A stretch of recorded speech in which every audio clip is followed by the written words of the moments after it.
Hey there, what's up? In this video, I'll be giving you a quick guide on how you can set multiple take profits in TradingView. This will help you manage trades by securing profits at different price levels and make sure that your TradingView plan supports multiple TP options. So, what you will have to do once you're on your TradingView, you will just have to open the chart for your asset.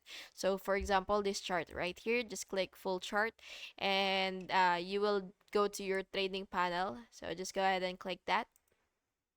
So what you will have to do is you will choose your broker first, of course. So yeah, click find broker and then you can basically uh pick any broker of your choice and then you will just have to click connect, of course.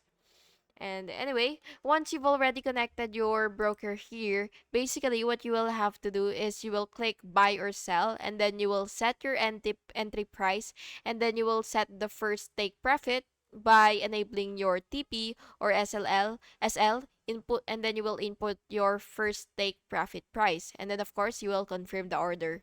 And you could also add additional take profits by clicking add TP, and you will input the second price and repeat for as many TPs as needed. And then you could also adjust percentages if your broker supports scaling out of positions. And yeah, that's basically just it. Of course, you should watch your trades. TradingView will automatically close portions at your take profit levels. You can also edit or cancel TPs anytime. And yeah, that's how you can set multiple take profits in TradingView to manage your trades smarter. Thank you so much for watching this video, and I really hope to see you in the next one.